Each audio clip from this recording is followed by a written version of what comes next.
और भाई जेई के इस डेफिनेट में एक बहुत मेजर, कह लो मेजर इसलिए क्योंकि वो डिफिकल्ट बहुत है। डिफिकल्ट शायद इसलिए क्योंकि पहली बार कर रहे हैं, हर चीज इसलिए डिफिकल्ट होती है, 2-4 बार करने के बाद सब आसान हो जाता है। ग्रेटेस्ट इंटीजर फंक्शन को जानते हैं सब लोग? What is greatest integer function? Greatest integer function कहता है कि अगर आप मेरे अंदर कोई ऐसा इनपुट डालने वाले हो जो नॉन इंटीजर है, वो कहीं 0 से 1 के बीच में कहीं पे भी हो सकता है, 1 से 2 के बीच में कहीं पे भी हो सकता है, 2 से 3, 3 से 4 कहीं पे भी, मतलब अक्रॉस नंबर लाइन आप अगर कोई नॉन इंटीजर मेरे अंदर डाल रहे हो तो मैं आपको प्रीवियस इंटीजर आंसर कर दूंगा। जो भी आप नॉन इंटीजर में मुझको इनपुट दोगे मैं आपको प्रीवियस इंटीजर आंसर कर दूंगा उसका, ठीक है। अगर आप मुझे इंटीजर ही करोगे फिर मैं प्रीवियस इंटीजर नहीं जाऊंगा, फिर वही मेरा आंसर होगा, ठीक है। मैंने कहा चलो ठीक है। अब इसका ग्राफ देख लेते हैं एक बार फटाफट। ग्राफ में क्या होता है, इसके ग्राफ में कुछ स्टेयर्स जैसा आपको दिखाई देगा, ऐसे ऐसे ऐसा ग्राफ दिखाई देगा आपको इसका। इसके ग्राफ से अगर मैं देख के कंटिन्यूटी पूछूं आपसे तो आप कहोगे सर कुछ टाइम के लिए तो कंटिन्यूअस रहता है, फिर इसकी कंटिन्यूटी ब्रेक हो जाती है, फिर कुछ टाइम के लिए कंटिन्यूअस रहता है, फिर इसकी कंटिन्यूटी ब्रेक हो जाती है, ऐसे चलता है ये। कंटिन्यूटी ब्रेक होना मतलब डिसकंटिन्यूअस, डिसकंटिन्यूअस मतलब नॉन डिफरेंशिएबल, नॉन डिफरेंशिएबल मतलब नॉन इंटेग्रेबल। तो नॉन इंटेग्रेबल कोई फंक्शन है तो उसमें हम क्या करते हैं, फिर जहां पे उसकी कंटिन्यूटी ब्रेक हो रही है उस पॉइंट्स को हटा देते हैं। कौन से पॉइंट्स को हटाना पड़ेगा? इंटीजर्स को। ये इंटीजर्स पे जाके ऐसा बदतमीजों की तरह बिहेव करता है, ऊपर जंप कर जाता है, ठीक है।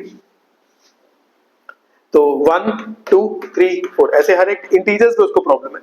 जैसे मॉड पे प्रॉब्लम होती है, मॉड कंटीन्यूअस रहता है, मॉड नॉट डिफरेंशिएबल होता है जब उसका वैल्यू 0 हो जाए, मॉड के अंदर का नंबर टर्म 0 हो जाए, ऐसी वी शेप बनाता है ना वो, ठीक है। तो यहाँ पे अब हम क्या करेंगे, हमें जब भी बॉक्स की इंटीग्रेशन करनी है तो हमें बॉक्स की इंटीग्रेशन करने से पहले ये पता होना चाहिए कहां कहां वो इंटीजर बनने वाला है। जहां जहां भी वो इंटीजर बनेगा वहां मेरा मॉड जो इंटीग्रेशन है वो ब्रेक हो जाएगी। बहुत सिंपल क्वेश्चन से स्टार्ट करेंगे बट बहुत जल्दी ही डिफिकल्ट पे शिफ्ट कर जाएंगे। जैसे मान लो कि अगर मुझे करना है 0 to 4 box x dx, 0 to 4 box x dx।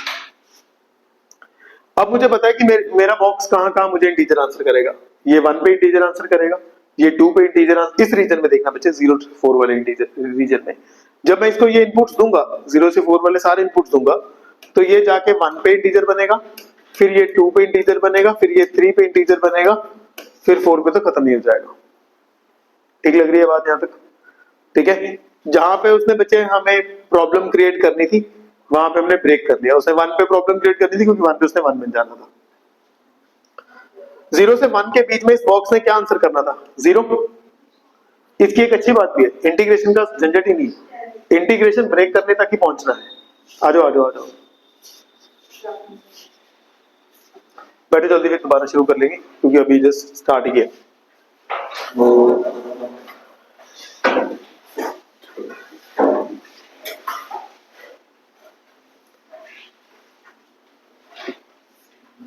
पहले सुन लो फिर बाद में लिख लेंगे।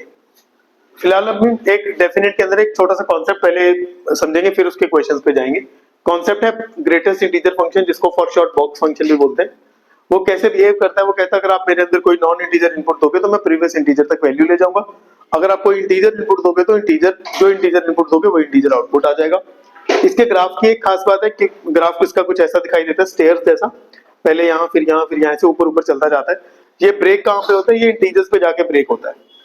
अगर ये इंटीजर्स पे जाके ब्रेक होता है इसका मतलब ये इंटीजर्स पे डिसकंटीन्यूअस है, उसकी कंटीन्यूटी ब्रेक हो रही है इंटीजर्स के ऊपर। अगर इंटीजर्स के ऊपर उसकी कंटीन्यूटी ब्रेक हो रही है तो वहां डिसकंटीन्यूअस है, तो नॉन डिफरेंशिएबल भी होगा और नॉन इंटेग्रेबल भी होगा। जैसे हम उसके साथ करते हैं मॉड के साथ, मॉड जहां पे v का पिन पॉइंट होता है वहां पे नॉन डिफरेंशिएबल होता है। अगर नॉन डिफरेंशिएबल होता है तो नॉन इंटेग्रेबल होगा, नॉन इंटेग्रेबल होगा तो हम उस पॉइंट पे जहां पे वो 0 बनता है वहां पे उसका मॉड ब्रेक कर देते हैं। याद है कुछ? कल पिछले वाले क्वेश्चन में किया था, ठीक है।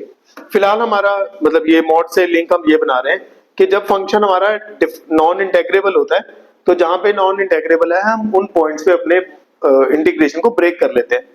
जैसे यहाँ पे मेरा इंटीजर्स में जो मेरा फंक्शन है वो नॉन इंटेग्रेबल है। तो अगर मुझे कोई क्वेश्चन पूछ रहा है कि 0 से 4 तक बॉक्स एक्स डी एक्स है, तो मुझे इसको बताओ कहाँ कहाँ ये मतलब अब हम पहले सोचेंगे कहाँ कहाँ पे ये इंटेग्रेबल नहीं है। जहां जहां वो इंटेग्रेबल नहीं है वहां वहां अपने फंक्शन को ब्रेक कर लेंगे। बॉक्स एक्स कहाँ कहाँ इंटीजर आंसर करेगा? 0 से 4 की रेंज में।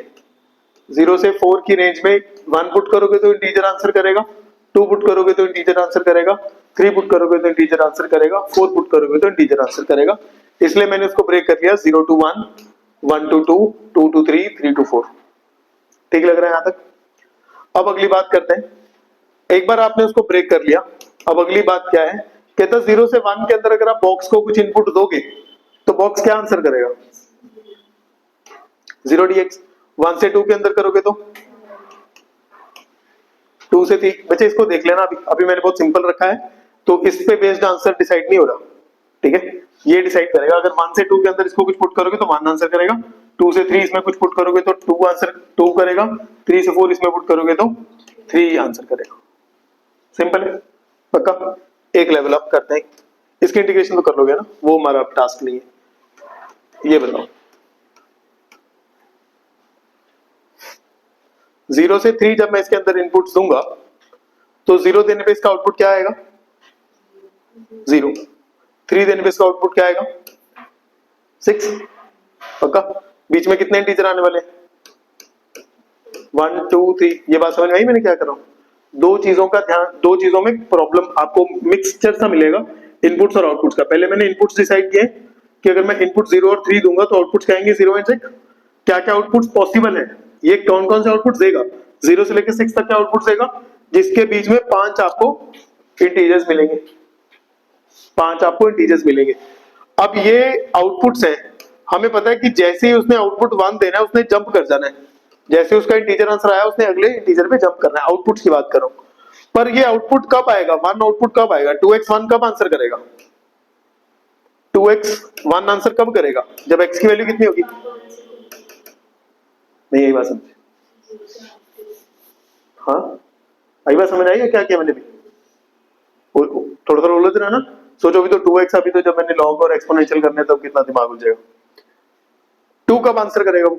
2x इज इक्वल टू 2 करने पे 1/2 से 2। 3 कब आंसर करेगा? 2x इज इक्वल टू 3 पे। मैं पूछ रहा हूं इनपुट कब होगा, कब आंसर 3 आने वाला है? 2x इज इक्वल टू 3/2 पे। नहीं आ रही बात समझ? आप शायद रेंज ढूंढ रहे हो, मैं सिर्फ इतना पूछ रहा हूं कि 3 आंसर कब आएगा? 2x का बॉक्स 3 आंसर कब करेगा? जब मैं 2x जब x को 3/2 पुट कर, है ना? ठीक है, तो 2 से 3/2 ऐसे 1 3 4 5 6 6 इंटरवल्स हैं, 6 यहाँ पे आपको इंटीग्रेशन मिल जाएंगी। ठीक है, अच्छा 0 से हाफ इसमें पुट करोगे तो कौन सा इंटीजर आंसर आएगा? 0 से हाफ इसमें पुट करोगे, 0 से हाफ इसमें पुट करोगे तो कौन सा आंसर आएगा? 0। नहीं, गड़बड़ हो गया होगा कुछ, देख लेते हैं कुछ, दोबारा देख, थोड़ा धीरे चल पड़ते हैं। हाफ से 1 आएगा ना?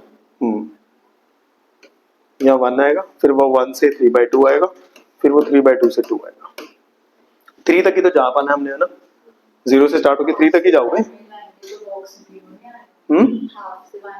बताता हूँ करते करते इसी बात पे बात। अभी ये हमारा एक्चुअली अगली चीज है, पहले हम अपनी लिमिट्स को सीख लें फिर आगे बढ़ते हैं। 2 से 5/2, 5/2 से 3। ठीक है, जगह नहीं बच रही। 5/2 से 3 जगह बना लेते हैं।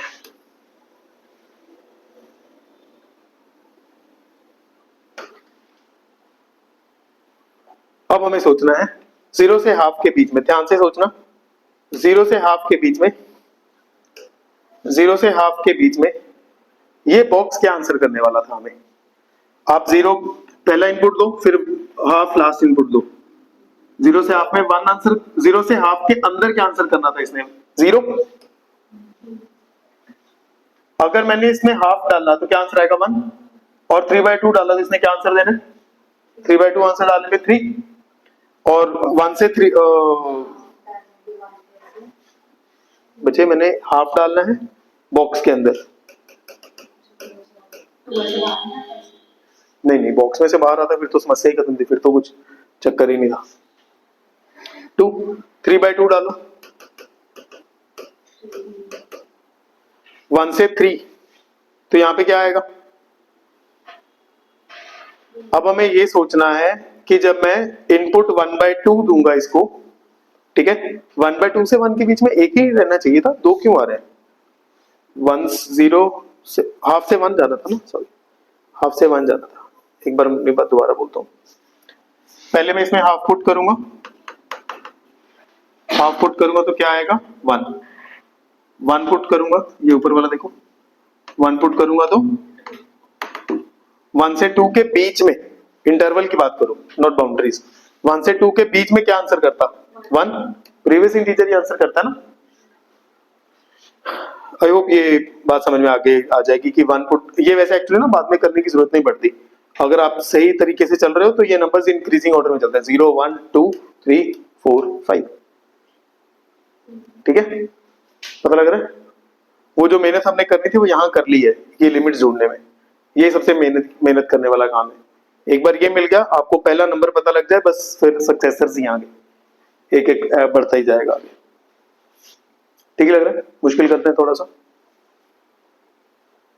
थोड़ा सा इसको मुश्किल करते हैं, पिछला रख के इसको छोटा,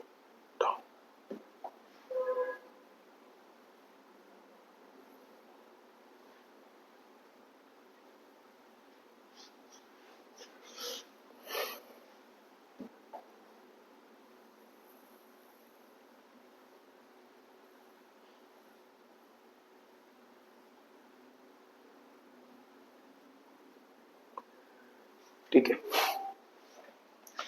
अब हमें करना है, मान लो ध्यान से देखते हैं, 0 से 2 एक्स स्क्वायर का बॉक्स, इसका क्या करेंगे? 0 से 2 एक्स स्क्वायर का बॉक्स, पहले आप नीचे वाला इनपुट दो, 0 इनपुट दो, 0 से ऊपर वाला इनपुट दो 4, तो ये जब मैं इनपुट्स देता एक्स स्क्वायर को 0 से लेकर 2 तक, तो एक्स स्क्वायर ने मुझे 0 से 4 तक आउटपुट देने थे। इन आउटपुट्स में मुझे इंटीजर पे जाके डिसकंटिन्यूटी मिलनी थी, नॉन इंटेग्रेबिलिटी मिलनी थी, तो फिर मेरा ये ब्रेक हो गई, चार इंटरवल्स बनेंगे। वो क्या बनेंगे अभी इनकी ब्रेक बनानी है, इन्होंने तो आउटपुट्स बताए हैं, इन्होंने तो आउटपुट्स बताए हैं। अच्छा, अब एक्स स्क्वायर 1 कब बनेगा? 1 पे। एक्स स्क्वायर 2 कब बनेगा? अंडर रूट 2 पे।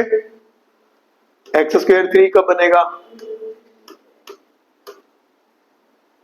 एक्स स्क्वायर 2 कब बनेगा? सॉरी क्या बोल रहे हैं, हाँ यहाँ पे 2, ठीक लग रहा है? वैसे वैल्यू भी देख लो, 1.41 1.73 2, 0 से 1 के अंदर 0, इधर 1 2, वो आपको ये बता देंगे क्या आना है, पहले वाले में पिछले इंटीजर ही आना था ना आंसर, ये आंसर ही लिखे थे ना हमने ऊपर, ठीक है। इस रीजन में 1 आने वाला है, इस रीजन में 2 आएगा, इस रीजन में 3 आएगा, 4 नहीं आएगा क्योंकि 4 से बड़ा नंबर हमने डालना ही नहीं, ना 4 डालना है। समझ में आ रही है बात? इसको इंटीग्रेट तो कर लोगे, इंटीग्रेट तो बड़ा काम नहीं है ना, सिंपल वो x लेके upper limit minus lower limit. अब चलते हैं क्वेश्चन पे, अब चलते हैं क्वेश्चन पे, सिलेक्ट करके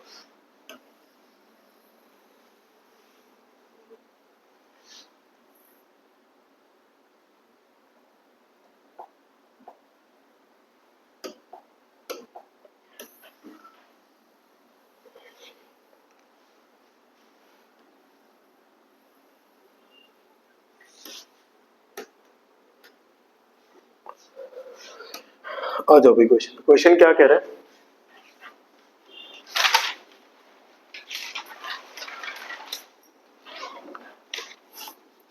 क्वेश्चन में भी दो टाइप से, एक मॉडरेट टाइप का क्वेश्चन है, एक डिफिकल्ट टाइप का। पहले मॉडरेट करते हैं। क्वेश्चन में वो कह रहा है कि fx आपके पास है log to the base 2, log to the base 4, log to the base 6 के अंदर 3 plus 4x plus minus, sorry कहाँ पे,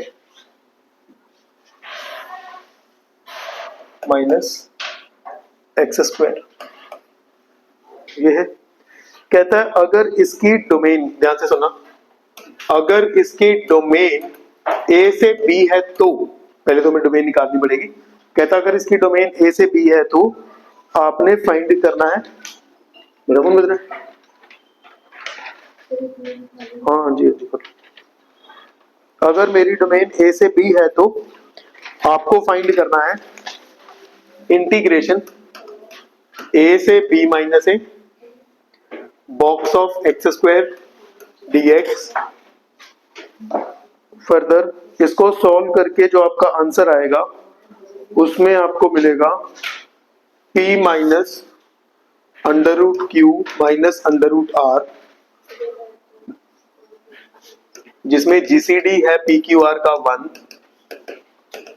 जिसमें जीसीडी है पी क्यू आर का 1, तो find p plus q plus r, ये करना है। ये क्वेश्चन है उसका पूरा। एक बार क्वेश्चन में देखते हैं, तीन चार चीजें हैं, दो ही चीजें हैं रादर। एक उसने फंक्शन की डोमेन मांगी है, फिर जिस फंक्शन की डोमेन मांगी है कहता है डोमेन जब आ जाएगी उस पर बेस्ड आपको लिमिट्स मिलेंगी।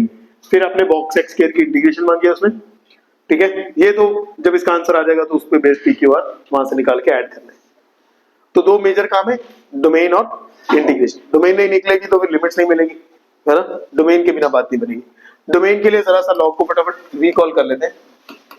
होपफुली आप लोगों को पता है, नहीं पता तो अब पता लग जाएगा। लॉग की अपनी डोमेन में से क्या होती है? 0 to infinity होती है ना। अपनी रेंज क्या होती है? ऑल रियल्स। लॉग का ग्राफ क्या होता है? कुछ ऐसा। हमने फंक्शंस के चैप्टर किया था कुछ दिन पहले, तो उसमें हमने इन चीजों को, इससे ज्यादा चीजों को डिटेल में किया, बट अभी फिलहाल इतने से काम बन जाएगा हमारा, ठीक है। ये वाला पॉइंट क्या होता है? इसमें लॉग के किस इनपुट के लिए आंसर 0 आता है? लॉग ऑफ 1 0 होता है, लॉग ऑफ 1 0 होता है ना, ठीक है। इसकी जहां जहां जरूरत पड़ेगी उसको कंसीडर करेंगे। अच्छा, उसके लिए एक और छोटी सी बात है, लॉग ऑफ ए। वैसे तुम लोगों को पता हो, मतलब चलो इसको अगर मैं यहां से लॉग खत्म करूंगा तो ए जो इसका बेस है उधर जाके उसका बेस बन जाता है ना, ठीक है। चलो ये भी आगे देख ही लेते हैं। इस ए के ऊपर कई सारी बातें डिपेंड करती हैं, इस ए के ऊपर कई सारी बातें डिपेंड करती हैं। अगर तो ए 1 से बड़ा है फिर तो ये एक इंक्रीजिंग फंक्शन है। अगर ए 1 से बड़ा है फिर तो बड़ी वैल्यू डालने में बड़ा आंसर करता है। देखो 1 से बड़ा अगर आप कोई नंबर लो 2, तो उसकी अगर आप पावर्स बढ़ाओगे तो आंसर्स भी बढ़ेंगे, आउटपुट भी बढ़ेंगे, ठीक है। अगर आप 1 से छोटा नंबर लेते हो, जैसे 0.2 लिया आपने, ठीक है, अब इसकी पावर्स बढ़ाओगे तो आउटपुट छोटा होना शुरू हो जाएगा। बताइए, ये एक्सपोनेंशियल फंक्शन का वो है थोड़ा सा, 0 से 1, 1 से इंफिनिटी। इस दौरान आपका फंक्शन इंक्रीजिंग रहता है, इस दौरान आपका फंक्शन डिक्रीजिंग रहता है। एक्सपोनेंशियल फंक्शन की बात कर रहा हूं, a पावर x की बात कर रहा हूं। अगर आपका a 1 से बड़ा है तो फंक्शन इंक्रीजिंग होगा, अगर a 1 से छोटा है तो डिक्रीजिंग होगा, अगर a 1 है तो फिर वो कांस्टेंट फंक्शन होगा। 1 पावर x तो 1 ही हो जाएगा ना, ठीक है। नेगेटिव की बात हम इसलिए नहीं करते, मतलब ऐसा कर सकते हैं, नेगेटिव में नीदर इंक्रीजिंग नॉट डिक्रीजिंग होता है वो, क्योंकि अगर पावर ऑड होगी तो नेगेटिव आंसर आ जाएगा, पावर इवन होगी तो पॉजिटिव आंसर आ जाएगा। तो अगर a आपका नेगेटिव है, -2 की अगर पावर्स आप चेंज करोगे तो वो कभी पॉजिटिव नेगेटिव ऐसे करता रहेगा आंसर्स को, ठीक है। बट फिलहाल अभी नेगेटिव में बिल्कुल भी इंटरेस्टेड नहीं हम, इस चीज में तो इंटरेस्टेड हैं, जब आगे चलते हैं तो देखते हैं।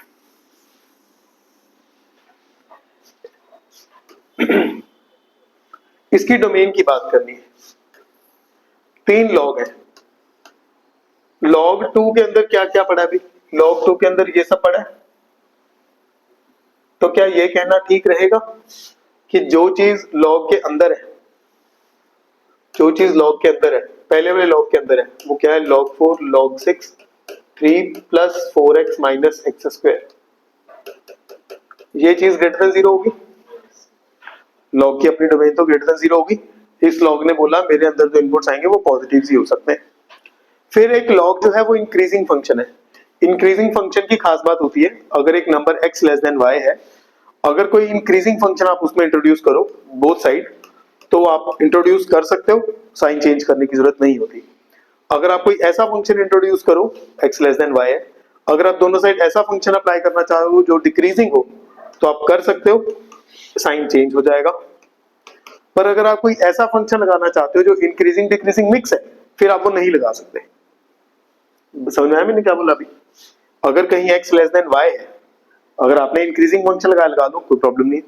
इंक्रीजिंग फंक्शन जैसे ex एक इंक्रीजिंग फंक्शन है, log x एक इंक्रीजिंग फंक्शन है, तो आप ex log x ex दोनों तरफ ऐसे कर लो, e power x e power y कर सकते हो, कोई प्रॉब्लम नहीं है।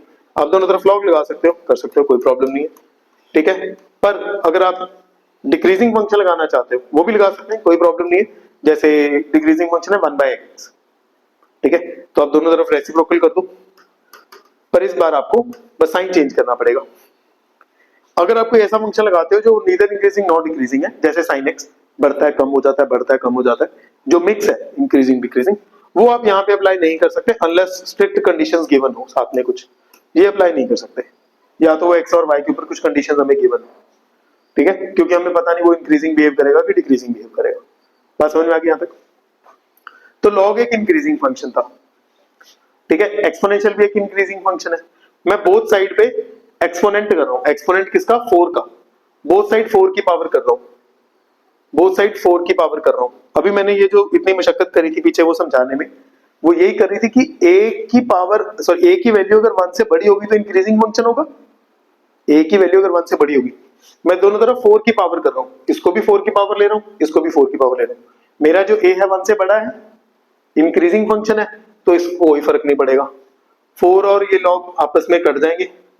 अगर आप थोड़ा बहुत जानते हो इसको, अगर नहीं समझ में आया तो प्लीज मैं अभी यहाँ पे रुक जाता हूँ। 4 की पावर 0 क्या हो जाएगा? 1। अगर ये नहीं समझ में आया तो प्लीज मुझे बताओ, फिर मैं पहले ये समझाऊं फिर आगे बढ़ूं, क्योंकि ये अंदर के अंदर का कॉन्सेप्ट है। एक एक करके आयुष, वो ऐसे होता ना, ये लॉजिक होता है a log of x to the base a, अगर a log a है तो कट के x आ जाएगा। इसके पीछे की डिटेल्स भी है बट मुझे लगता है वो आपको ज्यादा कंफ्यूज कर देंगे, ठीक है। ऐसे अगर तुझे कहीं log of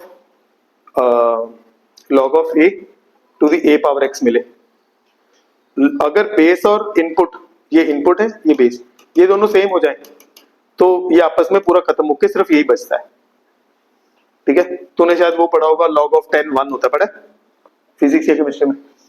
वो log of 10 1 इसलिए होता है क्योंकि यहाँ 10 होता है, तो 10 की पावर 1 हुई, ये log 10 10 सेम हो गए, आंसर 1 आ गया। एनीवे मिस्टेक ये पता लगा क्या किया कि सर ताकत नहीं है अभी जोर देने की दिमाग पे, यूपी मुश्किल लग रहा है, ठीक। कोई बार होता क्या कि सर ठीक है बात कुछ गलत नहीं लगी पर इतनी डाइजेस्ट भी नहीं हो रही, ठीक है। अब फिर से मैं दोनों तरफ 6 की पावर कर रहा हूं, क्योंकि 6 मेरा एक 1 से बड़ा वाला नंबर है, तो दोनों तरफ वो फंक्शन लगाने पे, दोनों तरफ इसका एक्सपोनेंट करने पे, क्योंकि वो एक इंक्रीजिंग फंक्शन ही है तो दोनों तरफ मैं ऐसा कर सकता हूं। a पावर x जो होता है, आप अभी इतना समझ लो, ज्यादा डिटेल में ना जाओ, कि a पावर x एक इंक्रीजिंग फंक्शन है, a की जगह नंबर 1 से बड़ा होना चाहिए बस। तो मैंने दोनों तरफ 6 पावर किया, ठीक है, दोनों तरफ 6 की पावर कर लिया, तो क्योंकि नंबर 6 मेरा 1 से बड़ा है इसलिए इंक्रीजिंग फंक्शन है, इसलिए इसको कोई फर्क नहीं पड़ा। 6 और log आपस में कट गए, क्या बचा? 3 + 4x - x² > 6। इधर उधर भेज दो, सब्ट्रैक्शन एडिशन तो इधर उधर भेज सकते हैं, उसमें कुछ नहीं सोचना होता।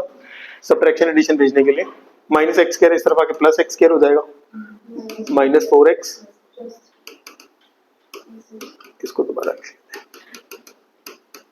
इसको करो, क्या बनेगा? -3x - 1 x -3x - 1, ये देगा आपको, ठीक है। अच्छा एक मिनट रुकते हैं, आप मुझे सोच के बताओ, क्या इसको सॉल्व करना आता है? क्या बता सकते हो क्या आंसर आएगा? कैसे करते हैं फिर से देखते हैं। इनइक्वालिटी में क्या करना है, इसके रूट्स देखो कहां क्या आएंगे, रूट्स आएंगे 1 और 3, ठीक है। अगर x के कोएफिशिएंट्स दोनों पॉजिटिव हैं तो आप बिना सोचे समझे यहां से ऑल्टरनेटिव साइन दे दो, इसकी भी डिटेलिंग है बट फिलहाल अभी मैं उसमें नहीं जा रहा, ठीक है। 1 3 में नेगेटिव आ रहा है और हमारा पूरा नंबर नेगेटिव ही तो है, <0 है ना, <0 मतलब नेगेटिव, तुम्हारा इंटरवल क्या बनेगा? 1 से लेकर 3 तक। a कितना आया? 1, b कितना आया? 3, ठीक है जी, क्वेश्चन का हाफ पार्ट हो गया, क्वेश्चन का हाफ पार्ट हो गया। ठीक है जी, खुशी होती है हाफ पार्ट करके, पर डर भी लगता है कि अगर आगे का नहीं हुआ तो ये हाफ भी वेस्ट हो जाएगा। a टू b माइनस ए करेंगे, 1 टू 3 माइनस 1 करेंगे, box of x square dx, 1 से 2 जाएंगे एक्स स्क्वायर dx। ठीक है, अब ये सॉल्व करेंगे, इसको इधर उधर भेज देते हैं, पहले करेगा भाई मूव की नहीं। अच्छा, वो पीडीएफ से नहीं बनती। अच्छा, मुझे लगा तुमने कुछ कहा नहीं उसके बारे में, ठीक आती होगी। मैं तो मतलब मेरे लिए तो कन्वीनियंट है अगले पेज पे जाना, कि मैं क्या शायद तुम्हें एक ही पेज पे सब कुछ मिल जाता होगा, वो कन्वीनियंट होगा। चलिए बताया क्या चाहिए था हमें, 1 टू 2 एक्स स्क्वायर dx, ये चाहता है वो हमसे 1 टू 2 एक्स स्क्वायर dx। ठीक है जी, थोड़ी सी अब हम बिल्कुल ही क्वेश्चन का जो डोमेन, क्वेश्चन का जो जॉनर कह सकते हैं चेंज होगा बिल्कुल। पहले वो था डोमेन फाइंड करना, अब है वो इंटीग्रेशन सॉल्व करना। इसका पिछले वाले इससे सब कोई लेना देना नहीं, वो एक अलग टाइप का क्वेश्चन था हमारे लिए, ये अब एक अलग टाइप का क्वेश्चन है। एक्स स्क्वायर को अगर मैं इनपुट दूंगा 1 इनपुट दूंगा तो कितना आंसर करेगा 1, और 2 इनपुट दूंगा तो कितना आंसर करेगा 4, बीच में कौन आएगा 2 एंड 3। एक्स स्क्वायर 2 कब आंसर करेगा, x square is equal to 2 कर लो, अंडर रूट 2 पे। एक्स स्क्वायर 3 कब आंसर करेगा, अंडर रूट 3 पे, अंडर रूट 3 से जाएगा 2 तक, 4 कब आंसर करेगा 2 पे, है ना। ठीक है जी, 1 से अंडर रूट 2 में पिछला इंटीजर आंसर आना है, पिछला इंटीजर 1 dx 2 dx 3 dx। इसको सॉल्व करोगे अंडर रूट 2 माइनस 1, इसको सॉल्व करोगे under root 3 minus under root 2, इसको सॉल्व करोगे 2 माइनस अंडर रूट 3। सिंपल है ना। इंटीग्रेशन में तो कोई झंझट नहीं है, इंटीग्रेशन तक पहुंचना ही झंझट है।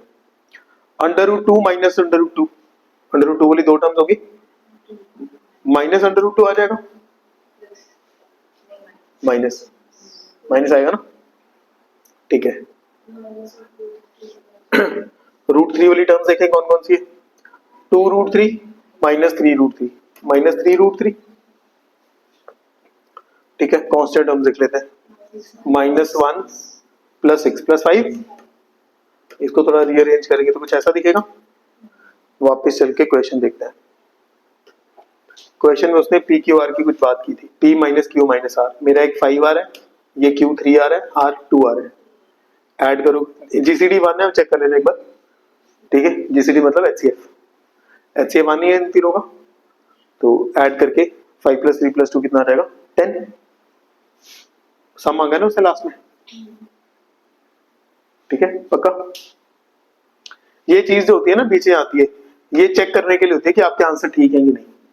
अगर आपका जीसीडी 1 नहीं आ रहा तो फिर मतलब कोई प्रॉब्लम है उसमें, जीसीडी 1 आना चाहिए था, तो आंसर आ जाएगा 10। तो P is 5, Q is 2, R is 3, P plus Q plus R आ गया 10। ठीक है, इसका जो बॉक्स वाला हिस्सा था ये मॉडरेट है। ठीक है, मैं पूरे क्वेश्चन को मॉडरेट नहीं कह रहा क्योंकि आप लोगों को वो थोड़ा डिफिकल्ट लगा पिछला वाला पार्ट, ऑल्दो इतना डिफिकल्ट है नहीं, थोड़ा बहुत फंक्शन का नॉलेज रिक्वायर्ड है उसके लिए। आगे चलते हैं, अब अगला क्वेश्चन, इसको आप डिफिकल्ट क्वेश्चन कंसीडर कर सकते हो क्योंकि इसका जो बॉक्स है वो हल्का सा चैलेंजिंग है कंपेयर टू दिस। क्वेश्चन है 0 से जाना है e power 3 1 upon e power x minus 1,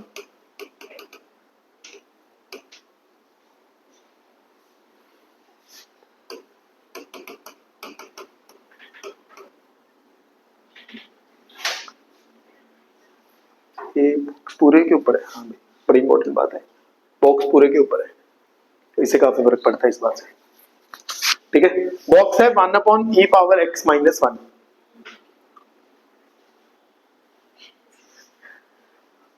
ठीक है जी, बॉक्स है e की पावर x माइनस 1, सबसे पहले हम देखते हैं क्या है। मैं जैसे जैसे कह रहा हूँ क्वेश्चन डिफिकल्ट हो रहा है वैसे वैसे मिस्टी को मजाक आ रहा है, ठीक है। मैं कहता कि बॉक्स, सबसे पहले हम ये देखते हैं कि जो इनपुट्स हमारे पास अवेलेबल हैं, जब वो इनपुट्स इस बॉक्स को दिए जाएंगे वो क्या क्या आउटपुट्स दे सकता है, मिनिमम टू मैक्सिमम क्या आउटपुट्स दे सकता है, उसके अंदर कौन कौन से इंटीजर्स अवेलेबल हैं, जिन जो जो इंटीजर्स अवेलेबल है वहां ब्रेक करते हैं, यही करते हैं, ठीक है। ठीक है, सबसे पहले 0 अगर आप इसको इनपुट दो तो क्या बनाएगा बताओ जरा सोच के, पता लग रहा है क्या? 0 इनपुट दोगे तो क्या बनाएगा? ई बनाएगा, ई बनाएगा। अगर आप ई क्यूब इनपुट दो तो सर 0 पुट, एक बार जिनको ये नहीं समझ में आया, 0 पुट करोगे तो ई पावर -1 ऊपर जाके ई बन जाएगा, ठीक है। और अभी हम सिर्फ अंदर की बात करें, बॉक्स अप्लाई नहीं कर रहे, तो ई आ जाए। ई की वैल्यू पता है किसी को कितनी होती है? 718 होती है, ठीक है। आप मतलब ऐसे आगे आगे ये होता है वो पाई की तरह, एक इरेशनल नंबर है, बट आप 2.7 तक हम काम चला लेंगे, हमें इससे ज्यादा की जरूरत नहीं है, हमें इससे ज्यादा की जरूरत नहीं, ठीक है जी। अब आप जब इसमें ए क्यू पुट करोगे x की जगह तो क्या बनाएगा? वो कुछ ऐसा बनाएगा, ये ना x -1 ऊपर ही है, एक सेकंड लेट मी चेक। हाँ हाँ ठीक है ठीक है ठीक है ठीक है ठीक है, मैं कुछ और, ठीक ठीक है। इसमें आएगा e की पावर e क्यूब -1, ये होगा। अब इसका झंझट है, इसी का ही झंझट है बस, और कोई झंझट नहीं। ये देख पाना कि क्योंकि ये अब एक कांस्टेंट नंबर है, इसमें कोई अननोन नहीं है, e की वैल्यू भी पता है 2.7 होती है, सब कांस्टेंट्स हैं। अब हमने सिर्फ इतना जज करना है कि इसकी वैल्यू किसके कहां हो सकती है, किस कहां कितना अप्रोक्सीमेट आइडिया मिल जाए, बस देखने की कोशिश करते हैं। हमें पता है कि e क्यूब कितना होगा, 2.7 का क्यूब, वेरी बिग नंबर है ना, वेरी बिग नंबर, मतलब 2.7 के 3 का क्यूब कितना होता है 27, ठीक है। 27 के आसपास होगा, नहीं कितना होगा मुझे एग्जैक्ट नहीं चाहिए, कोई फर्क नहीं पड़ेगा, इस समय इतना समझ में आ रहा है 27 के आसपास होगा। उसमें से 1 माइनस करूंगा तो कोई ड्रास्टिक चेंज तो आएगा नहीं, ठीक है। 27 के 26 हो जाएगा, अगर 24 रहा होगा तो 23 हो जाएगा। ड्रास्टिक चेंज ऐसा, ड्रास्टिक मतलब पॉजिटिव से नेगेटिव नहीं हो जाएगा, या पॉजिटिव से 0 नहीं हो जाएगा, पॉजिटिव का पॉजिटिव ही रहा होगा, ठीक है। तो ये नंबर हम मान के चलते हैं कि 20 से बड़ा होगा लगभग, और 1/e⁻20 समथिंग होगा, है ना। e⁻20 कैसा नंबर होगा, 2.7 की पावर 20 कैसा नंबर होगा, 1 से बड़ा होगा कि छोटा होगा? 1 से बड़ा होगा, नियर ही 1 से बड़ा होगा। 1/1 से बड़ा नंबर क्या आंसर करें, ये ओवरऑल इसके बारे में हम क्या कंक्लूड कर सकते हैं, ये नंबर लेस देन 1 होगा और पॉजिटिव भी तो होगा, नहीं यही बात समझ, ये समझ में आया? तो मतलब काफी हम मेजर डिफिकल्ट चंक खत्म कर लेते हैं इतनी बात समझ आने पे। ये नंबर 0 से 1 के बीच में कहीं लाई करेगा, पक्का ना मिस्टेक, पक्का ना आयुष? ये नंबर 0 से 1 के बीच में कहीं लाई करेगा। एग्जैक्ट वैल्यू की रिक्वायरमेंट नहीं है, फिर भी अपनी अंडरस्टैंडिंग के लिए मैं कुछ लिख लेता हूँ, रैंडम ही लिखा है, बिल्कुल भी ये वैल्यू होगी मुझे ऐसा कह नहीं सकता, ठीक है। 0 से 1 के बीच में कोई वैल्यू रखनी थी ताकि मैं आप लोगों को उस बात आसानी से समझा पाऊं।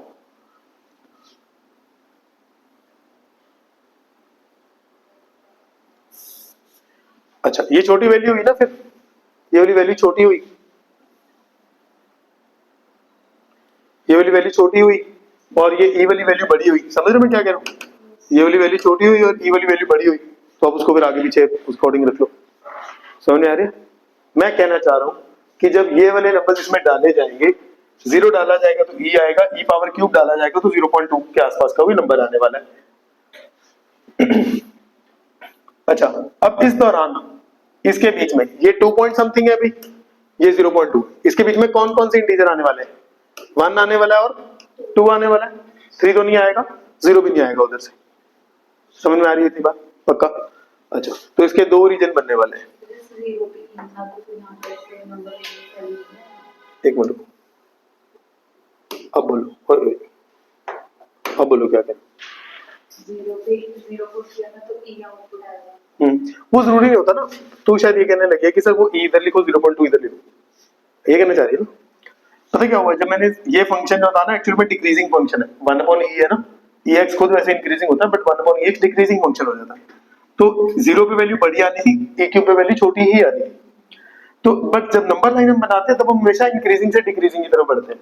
नंबर लाइन बनाई है वो मैंने, नंबर लाइन में हमेशा जब नेगेटिव लेफ्ट टू राइट आते हैं तो एक उस इंक्रीजिंग ऑर्डर में मूव करते हैं।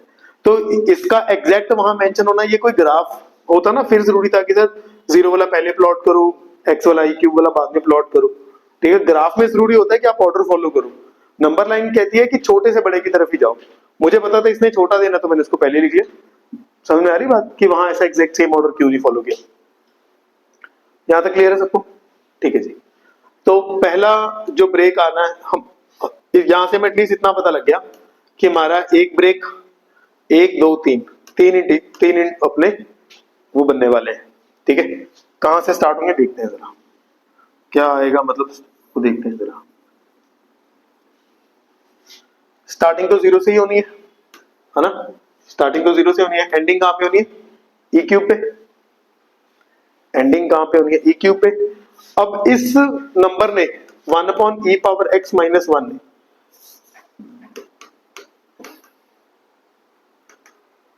इसने कब मेरा आंसर 1 करना है? मैं एक बार वापस चलता हूं ताकि मैं आप लोगों को वहां से कुछ चीजें समझा पाऊं। यहां तक हम पहुंच गए 1 2 3 4 तक।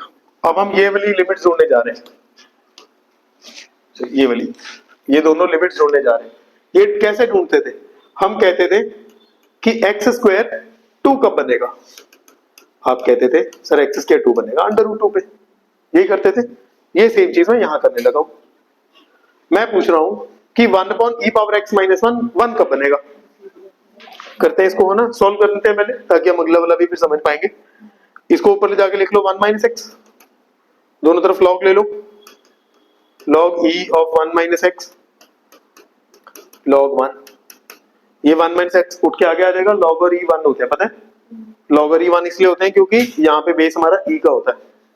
1 माइनस एक्स, वो लॉग ऑफ 1 की स्टैंडर्ड वैल्यू 0 होती है, एक्स की वैल्यू 1 आ जाएगी। ठीक है, मतलब ये 1 पे 1 करेगा आंसर। जब एक्स की वैल्यू 1 होगी तब आपके फाइनल आंसर ये वाला 1 आएगा।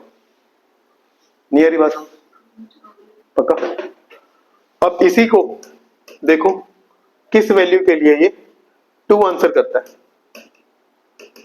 किस वैल्यू के लिए ये 2 आंसर कर, एक्स की विथ किस वैल्यू के लिए 2 आंसर करेगा? 1 से इसने स्टार्ट होना, 1 पे खत्म हुआ तो बहुत वही e पावर 1 माइनस एक्स कर लो। ठीक है, लॉग ले लो बोथ साइड्स, लॉग 2 आ जाएगा, इधर उधर करोगे तो 1 माइनस लॉग 2 आ जाएगा, 1 माइनस लॉग 2 आ जाएगा, 1 माइनस लॉग 2, 1 माइनस लॉग 2। नहीं समझ में आया तो बताओ, समझ में आया तो आगे चलते हैं। क्लियर है? पक्का? ठीक है जी।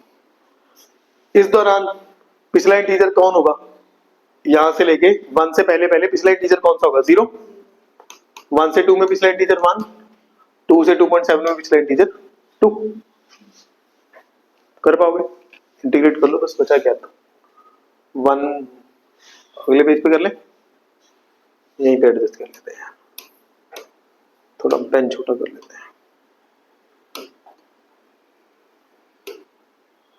इसको इंटीग्रेट करोगे 1 minus log 2 minus 1 2 times e power 3 minus 1 minus log 2।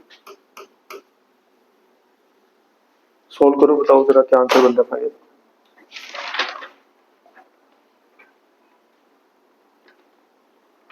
जो भी होगा इसे आंसर आएगा वो फाइनल आंसर ही है। उसने आंसर ही मांगा, इसमें कुछ ए बी टाइप कुछ नहीं बोला। ये इससे कट गया, minus log 2 plus 2 e power cube minus 2 plus 2 log 2, 2 log 2 minus log 2 will be log 2 plus 2 E square, ऐसे ही ई क्यूब है ना, प्लस 2 ई क्यूब माइनस 2।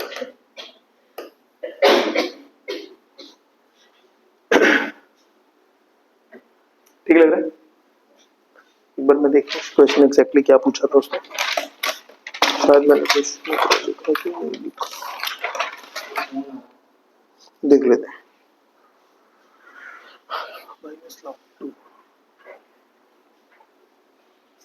एक बार देखना कुछ इसमें मिस तो नहीं किया हमने। नाम लिखा हुआ है।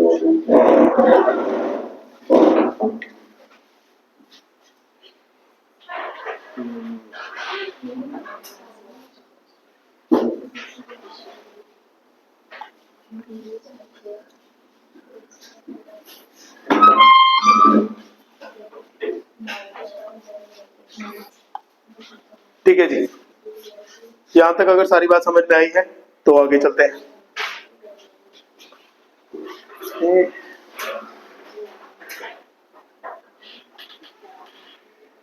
1 माइनस लॉग 2, एक बार देखना सर, इसको दोबारा देखिए। ई पावर क्यू भी था ना, 0 से ई पावर क्यू भी था। उसने ना कोई आंसर में कुछ ऐसा लिखा हुआ है, अल्फा माइनस लॉग 2। ओ एक गर्ल्स, अल्फा माइनस लॉग 2। मेरे पास एग्जैक्ट क्वेश्चन नहीं है एक्चुअली। यहां तक परफेक्ट है, मतलब यहां तक 0% डाउट है।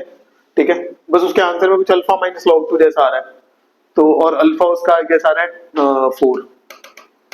4 माइनस लॉग 2 जैसा कुछ आ रहा है उसका आंसर। अल्फा माइनस लॉग 2, मुझे डाउट है कि उसने आंसर कुछ ना कुछ और ना लिखा हो। अल्फा माइनस लॉग 2, एक बार बस इसी को दोबारा देख लेते हैं, इसी को दोबारा सॉल्व कर लेते हैं। 1 की इंटीग्रेशन हो जाएगी 1 minus log 2 minus 1 plus E cube 2 times E cube minus 1 minus log 2 E cube minus, इसको ऐसे रख लेते हैं, minus 1 plus log 2 E cube तो आएगा ही उसका, अल्फा माइनस लॉग 2, चलो कोई बात नहीं, 1 minus log 2 minus 1 plus 1 cut गया, माइनस लॉग 2। ठीक है, इसको minus log 2 2 E cube minus 2 plus log 2 2 log 2 log 2 से जाके 3 लॉग 2 हो जाएगा ना। हाँ जी, ये 2 कहाँ से आया? अच्छा अच्छा, यहाँ प्लस है, माइनस लॉग 2 प्लस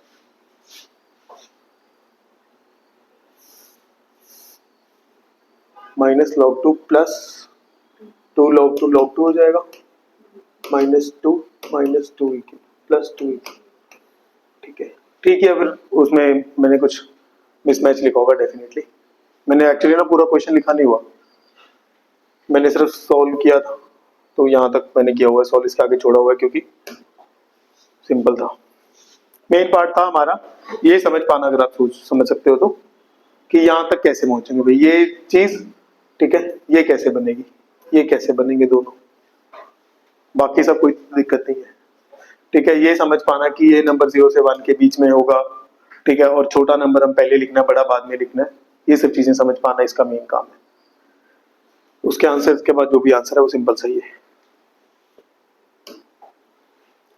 ठीक है,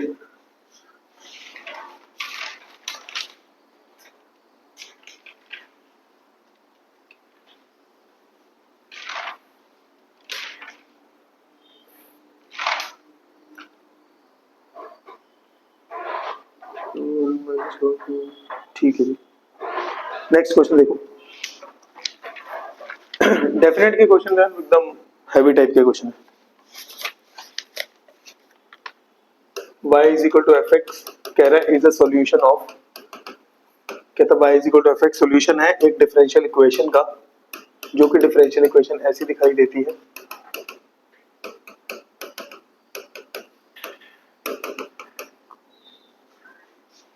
ठीक है, फिर लास्ट में उसने इसका आंसर में क्या पूछा, हाँ जी एक्स पावर 6, फिर वो पूछ रहा है इंटीग्रेशन -1/2 टू 1/2 -1/2 टू 1/2, जो भी यहाँ से इंटीग्रेशन आएगी एफ एक्स डी एक्स, ये मांग रहा है आपसे आंसर, ये रिक्वायर्ड। ठीक है भी, बताओ क्या करेंगे।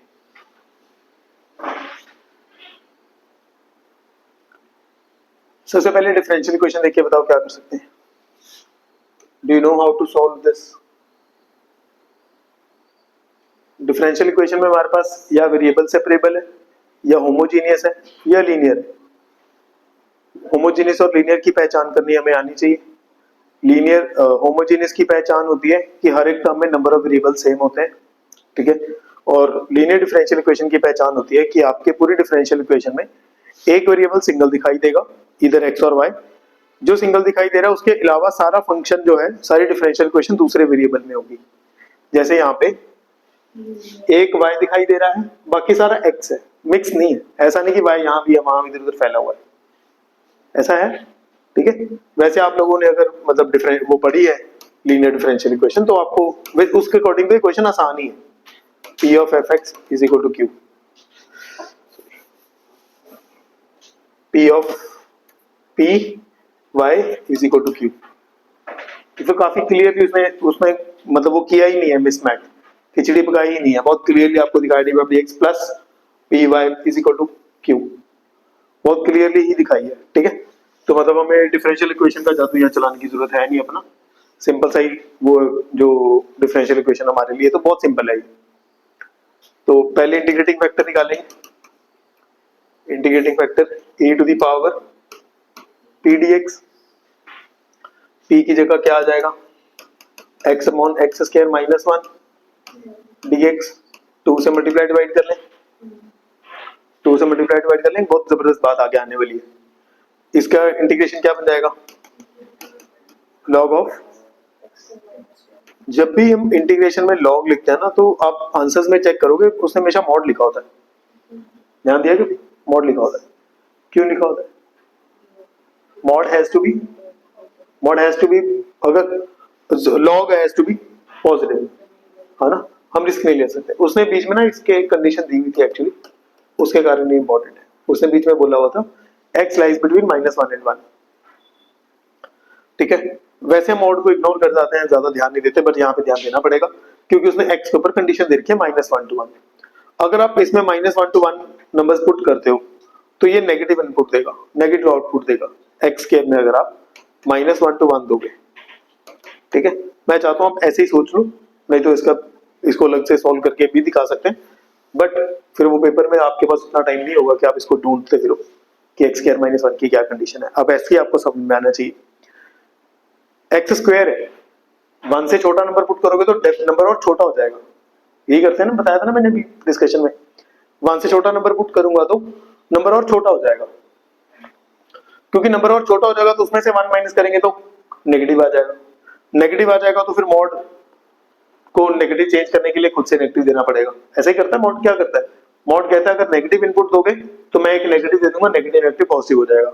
अगर आप पॉजिटिव इनपुट दोगे तो मैं अपनी तरफ से पॉजिटिव दे दूंगा, पॉजिटिव पॉजिटिव पॉजिटिव हो जाएगा। This is how log behaves. तो e पावर 1/2, आप इसको नेगेटिव दोगे, लॉग मॉड हट जाएगा और इसको एक नेगेटिव दे देगा, क्योंकि इस रीजन में उसने हमेशा नेगेटिव ही रहना है, तो मॉड अपना काम कर देगा और इसको नेगेटिव दे देगा, ठीक है। बात समझ में आई? मैंने थोड़ा बढ़ा चढ़ा के कॉम्प्लिकेट करके बताइए, ठीक है, क्योंकि मेरा मोटिव सिर्फ क्वेश्चन ही कॉन्सेप्ट समझाना भी है। अदरवाइज मैं यहाँ पे आपको कह सकता था मॉड ही है, 1 - x भी लिख सकते हैं, ठीक है, कि मॉड के अंदर प्लस माइनस चेंज करने से फर्क नहीं पड़ेगा ना। 1/2 ऊपर ले जाओ, e और log कट जाएगा, 1 - x का मॉड बचेगा। दैट्स योर इंटीग्रेटिंग फैक्टर, ठीक है, ठीक है। आगे करो, y into integrating factor, q into integrating factor, dx plus c, y into integrating factor, q क्या है भाई यहाँ पे, वो लंबा जोड़ा x power 6 plus 4 power x divided by 1 - x square, ये भी 1 - x स्क्वायर, कट जाएंगे दोनों, x power 7/7 plus 4x square by 2, इसको नीचे, ये वाली टर्म को नीचे लेके जा रहा हूँ, ये तो कट गया हुआ है, इधर से ये वाला लेके जा रहा हूँ नीचे, ये कट जाएगा, x power 7/7 plus 2x square divide by 1 - x square, that's your y।